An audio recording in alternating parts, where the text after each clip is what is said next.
Sage Wanderer here, and welcome to the end of the world as we know it. And I feel fine. Well, I'm throwing you a bit of a curveball. Usually I preach a Christian-based sermon on Sunday, but I just finished a 10-episode long series called Kingdom Wars, and that just got wrapped up. So I decided to kind of take a break from some of the heavier spiritual content for now and, catch my second wind, as it were. But also, I felt the need to speak today on this topic of, the impending World War III and civil war in the U.S. and just the instability in the world. And because it's Sunday, I'll give you a little bit of a Christian edge to this because we're going to talk about some of the spiritual methods and psychological and emotional methods that we can use to cope with what's coming. How can we survive what's coming? And trust me, brothers and sisters, when I tell you something big is brewing, something is coming. We've all felt it for some time. It's been building and building. That we're standing on the precipice of some real violent upheaval and change, both in our country and in the world. And we're kind of actually in the middle of the beginning. How's that? It's barely getting started. But we're at the middle of the beginning. And the big thing that's happened since the last video I made was Iran and Israel are at war. Now this is a quite a bit more of an aggressive and all-out war scenario than the last time they dusted up at each other. I think Iran's saying they got about 180 dead, and I think there's 18 dead Israelis, 11 to 18 depending on the source. And, just last night, Iran sent a barrage of ballistic missiles and guided missiles and even some hypersonic missiles into residential areas in Israel, hitting some apartment buildings. And, there's sections of Tel Aviv now that kind of look like the Gaza Strip after the Iranian bombardment last night. And this shows every sign of escalating and broadening and potentially drawing the United States in. And Israel's telling you that the timing of this is because they're convinced that Iran is just moments away from acquiring a nuclear weapon. We've been hearing that same excuse since the 1980s. I mean, I'm just telling you, I lived through it. I can remember Bill Clinton saying Iran is on the precipice. They could have a nuclear weapon within months. That was 30 years ago? More than 30 years ago? We've got this narrative that's being sold to the American people to cover up the truth. The truth is, this is a planned conquering of the Middle East. They set this plan in motion right after 9/11. And it was to topple Iraq, topple Syria, topple Iran, Libya, and take out all the proxy groups and essentially set up a domination of the Middle East. And the only thing standing in their way is Russia. Russia's been standing in their way all along. This war between Israel and Iran is actually just another proxy war between the United States and Russia. And it's no different than the war in Ukraine. The war in Ukraine, well, it is a little bit different because Russia was directly involved in the war in Ukraine. It's a proxy for us. But this is a proxy for both sides. Iran definitely in the pocket of the Russians, and Israel is our probably closest ally. And so this is a multi-decade-long plan playing out before your very eyes, and they're using this threat of the imminent creation of a nuclear device and the weapons of mass destruction. Yeah, the weapons of mass distraction. It's the same storyline they used to go after Saddam Hussein. We got to get him before the WMDs go online. I guess we're so stupid we keep buying it over and over again. But nonetheless, I don't have to believe their story to understand what's going on here and to analyze it properly. Whether we like it or not, whether we're on board with it or not, whether we're behind it or not, the United States is attempting through its proxy, Israel, to subdue and basically occupy the entire Middle East. And Russia is working with Iran and their proxy groups to stop us from doing that. And it's a hot, cold war. And it's been going on since Russia was the Soviet Union. And now China and North Korea are up involved in it. And what we have is this dividing of the world, whether it's in Ukraine, in Eastern Europe, the dividing of the world in Asia, the North Korean and South Korean half of the peninsula there, the disagreement over Taiwan, right? The fight for rare earth metals, the jockeying for position and control of the future of technology through these rare earth minerals. All of this is the beginning of essentially World War III. We're in World War III. We've been in World War III for some time. It just hasn't erupted into a full-blown direct conflict between the United States and Russia.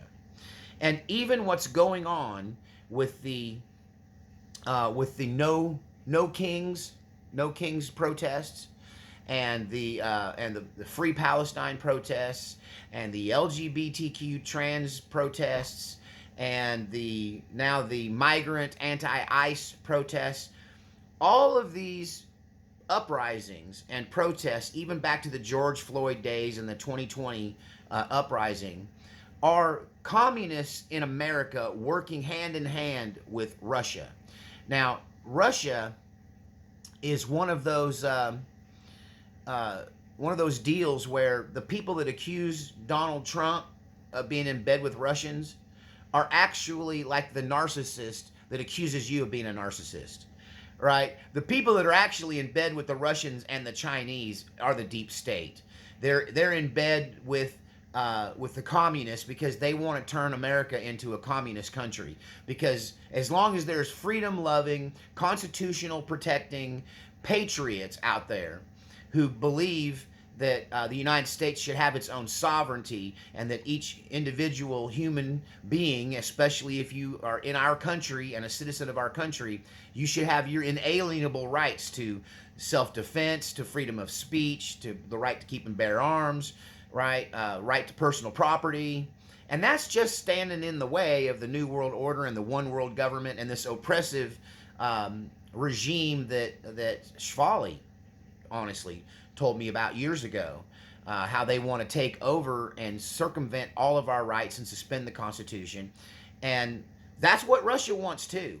And Russia and China are in bed with Americans, right? In our government, in our politics, in our corporate world.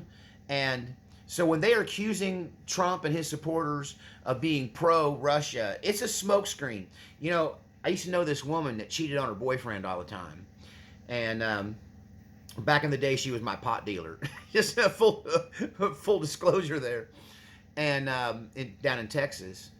And I was aware that she was having this affair and hiding it from her husband. But I just stayed out of it because, after all, I was just there for the contraband, And I was waiting there at her house for her to come home one day, and she came home in a hurry with her side guy.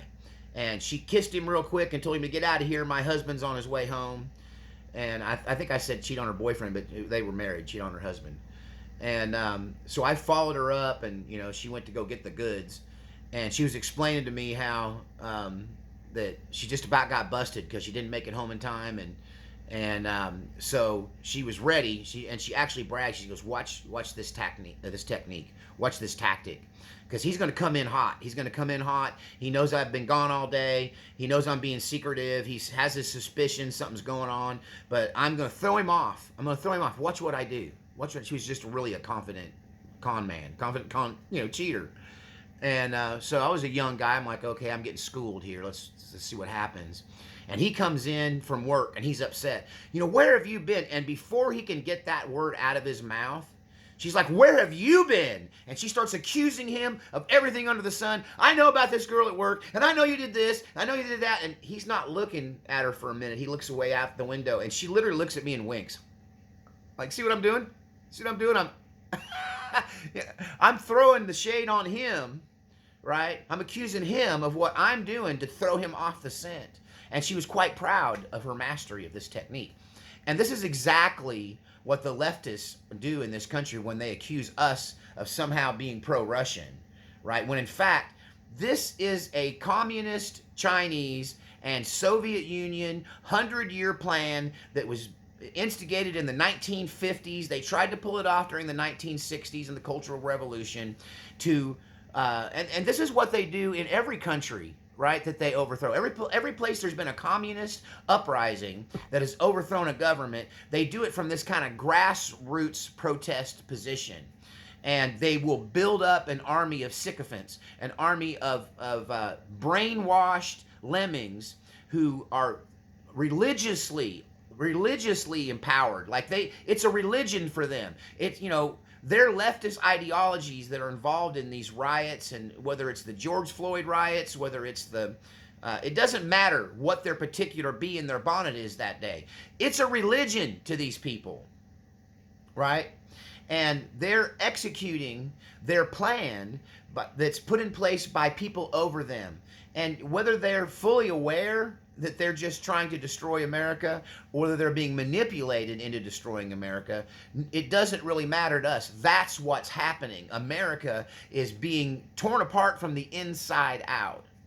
And like I said in my last video, they're baiting Donald Trump and his administration into becoming authoritarian. And they're trying to trick them into violating people's constitutional rights. They're trying to trick them into engaging in martial law, because that will play right into their plan to destabilize the United States. So Russia and China and members of the New World Order, who are not necessarily friends with Russia and China, but they share the same goal, which is to tear the United States down, to destroy nationalism as we know it, or the pride in one's country, and the belief in one's sovereignty for your own country. They have to destroy that before they can homogenize everyone into this one world government and one world religion and everything that we talk about and have talked about on this channel for decades. Well, not decades yet, for years. I've been talking about it for decades, but for many years on this channel, 8 years now. And so this is all playing out at once according to a plan. So don't believe them when they say it's about Trump being a dictator. Don't believe them when they say it's about Iran getting a nuclear weapon any minute. They've been saying that for 40 years. It's about one thing. It's about destroying the United States.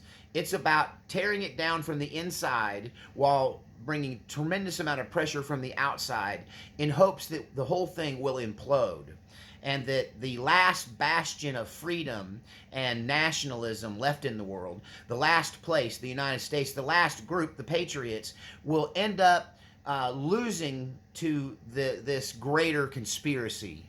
They got to get us out of the way. And if they can do that by destroying our economy, which is part of their plan, by destroying our healthcare system, which was part of their plan, and it's a big club, and we're not in it, right? But I do want you to recognize that you need to not listen to their narrative, right? If they're talking, it's to cover their tracks. They're just like that cheating woman. Right? They're accusing you of things they themselves are doing.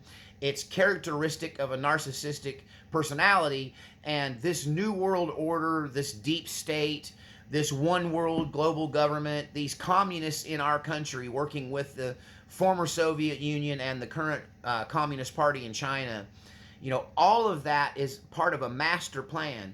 And the master plan is to destroy the last bastion of freedom, the last bastion of individuality, the last place on earth where a man can live out in the woods and own guns and hound dogs and live a solitary life and be left alone. Right? They don't like that. They want you in town eating bugs, owning nothing, like they tell you. But I do want to shift gears a little bit and talk about, what I do here. I make a lot of sacrifices for this channel. It keeps me isolated, because I'm not much of a romantic prospect, because what I do for a living is weird. It's controversial, right? It's feast or famine around here, mostly famine. I live below the poverty level. I don't have like a really reliable income. So it makes me not really a good prospect for romance. And so, it guarantees my solitude. I do without a lot here, because if I were to, I could do better financially if I just went and got a job, be honest with you, and I'd have a reliable income, and I might actually have a shot at having a girlfriend or something, because, because I would look more reliable and less like a weirdo. And the temptation is there just to walk away, right? But you got to understand, I don't do this job for money, right? I don't do this job even for my own personal gratification or expression. I do this job because I've been called by God to do this job. That I had already kind of set myself up for a cushy retirement. And I had a plan in place when God pulled me up short back in 2016, 2017. And, said to me, hey, see that gray in your beard? See that gray in your temples? That's telling you that it's your time to be the leader. That you can't rely on the boomers to lead you anymore. You can't rely on the generation under you. They're not equipped yet. This is your time to be a leader. This is your time to express yourself as a wise man. This is your time to share your knowledge with the world. And so I do this to make people's lives easier, to comfort you, to educate you, to guide you and lead you as best I can through this crazy world that we currently find ourselves in. And I do that through spiritual instruction. I do that through storytelling. I do that through talking about these current events, giving you an outside perspective on what's going on in the world.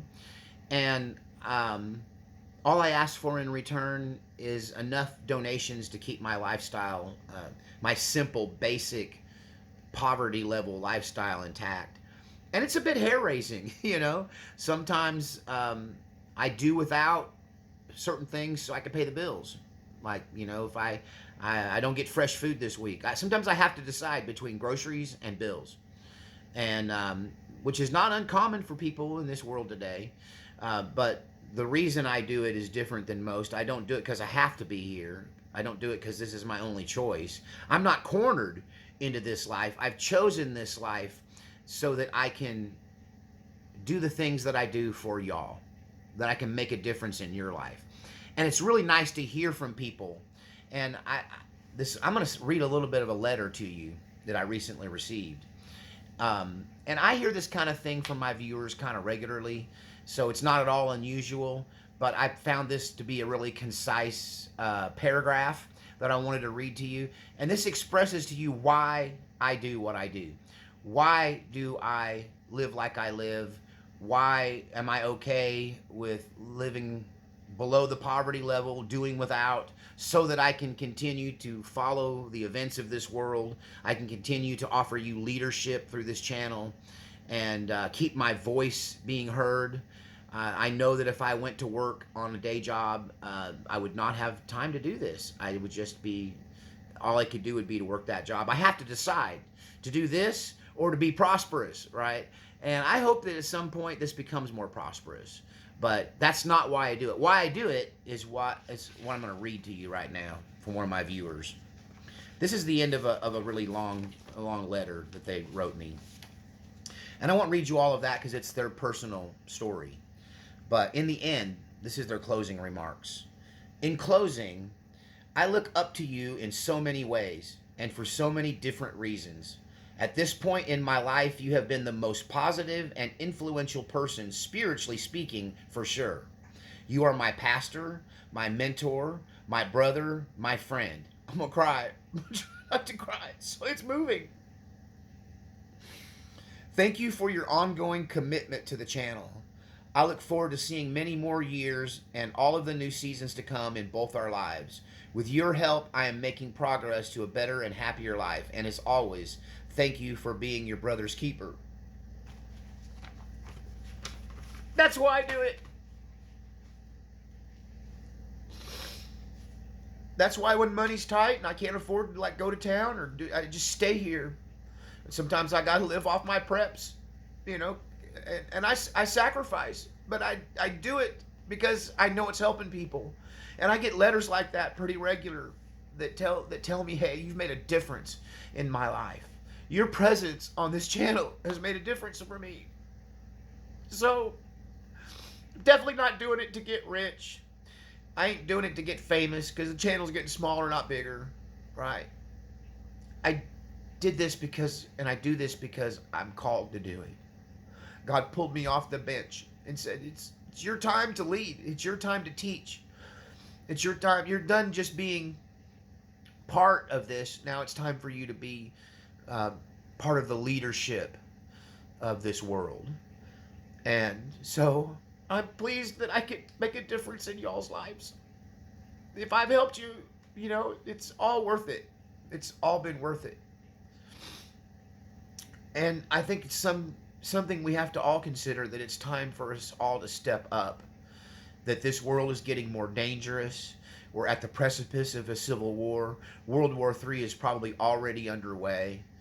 And I'm going to encourage all of you to pull back a little bit from what's going on in the world and think more locally.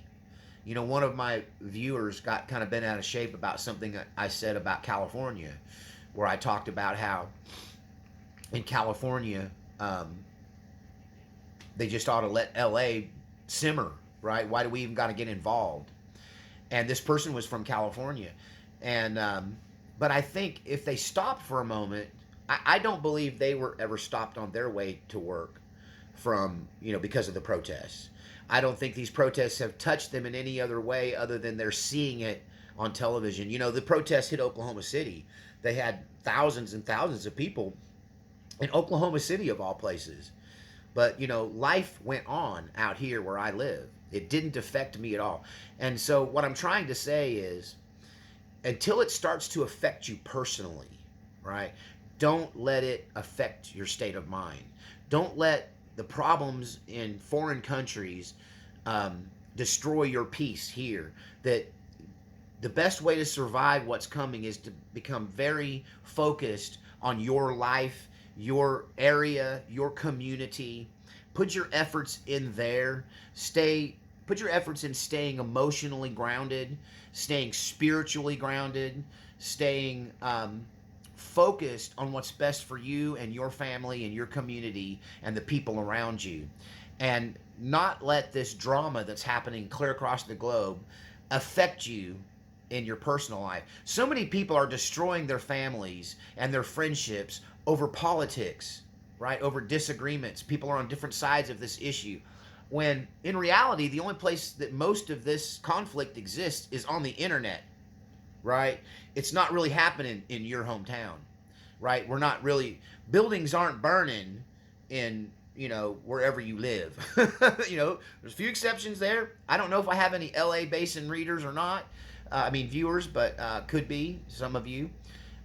Some of you might have been affected by this, but ultimately, it only has the control over you that you allow it to have, right? And so I'm encouraging all of you to stay really focused. You know, it reminds me of Bill Hicks. Bill Hicks was a 80s comedian that passed away. And he used to do a bit where he kind of makes fun of the news. He's like, yeah, on the news, they're like, war's breaking out here and civil unrest there, and there's protests over here, and people are at each other's throats, and oh my God, it's the end of the world. And he said, but I go outside and stick my head out my front door, and all I hear is birds chirping, crickets, people walking by waving nicely to each other. I mean, if you turned that off, would the world really be in such a bad position? You know, if you just turned it off, tuned it out. And so I don't believe in that kind of escapism, but on the other hand, you have to stay balanced, right? You have to balance what you know is coming with what's actually happening in your life, and try to stay focused on making your life a better for you and your family, making your community better for you and your family, and just dial out the noise. a little bit. That's the only way we're going to get through it, because it's just going to get worse. And sooner or later, it's going to be on your doorstep. Save your energy for when that time comes. Don't get bent out of shape about what's happening in LA if you live in Indiana, right? If you live in Idaho, what's happening in LA has zero effect on you right now. Now, eventually, that could come to you. Eventually, this thing could blow up and grow up into a bigger thing. Save your energy to resist it for when it's closer to you, for when it's more of an issue for you. And that's my best emotional, spiritual advice, is to conserve your resources, conserve your energy, and don't let the negativity of everything that's going on in this world drag you down. You know, and even the person that wrote this letter with such a beautiful ending to it, that was kind of one of the themes with them, is that you know, they have a hard time struggling with what they know is going on in the world, and yet I seem to take it in stride. And it's because I know in whom I believe, and I am persuaded that he is able to keep that which I've committed unto him until that day. Right? It boils down to faith in God. It boils down to understanding that all of this turmoil and all of this destruction ultimately doesn't really matter, because we are living in a simulation. And I don't mean some kind of matrix electronic simulation. I mean, we're placed here to experience things and to report back to God on what we learned, right? This is about your personal journey more than anything else. None of this conflict is even really real. What matters is your relationship with God and your relationship with the people around you in your immediate vicinity. Right? That's what you should stay focused on. That's what's going to see you through. That's why I don't get bent out of shape, because if the world blew up tomorrow, I just go back to heaven and report in on what I learned. So what did you learn? What did you learn in this conflict-filled world? What did you learn in this world filled with struggles? Did you learn to love one another? Did you learn to love your neighbor? Did you learn to love yourself? Did you learn to be a good person? Or did you learn to be a beast? To be an animal? To be a combatant? To be a self-centered and evil person? Right? What did you take away from this? This is why I don't let the state of this world and our nation get me down, right? I just keep chugging away on my channel, keep telling the truth, and keep giving you what I know to be true. Is the only thing that matters is your spirit life. That if my life ended tomorrow, I would just go back to heaven and report on what I learned on this journey. That this is just an illusion of life. Your real life existed before you came to this earth, and it'll exist after your body decays into ashes. That we are universally a spiritual being in a temporal world, and our existence is elsewhere. We just happen to also exist here in this moment. But none of that matters. None of this stuff matters. Russia, China, it's interesting, right? It breeds drama and conflict and even in war, right? But ultimately, what really matters is what's happening between us and God and the people right here in our sphere, in our life. Who do we influence? Can you influence somebody to make them write something like that? Right? Thanking you for the work that you put in and how it affected them. That's why I do what I do. I don't do it for fame. I don't do it for glory. I do it to please God. And this is evidence that I'm doing something right. Thank you for the letter. Thank you all for all of you who let me know on a regular basis the effect I've had on your lives, and the helping you and directing you in how to view things and how to properly interpret what's going on around us, right? So, yeah, things look pretty bad. You know, America seems to be being torn apart from the inside out. This is going to be one crazy summer. It ain't going to be over anytime soon. And it could be that this visits your front porch and your front door. And, you know, when that happens, we'll talk again. But try to focus on what's best for you. Try to focus on what's best for the people you love. Try to think locally and act locally. And don't let what's happening thousands or hundreds of miles or thousands of miles away from you ruin your day, right?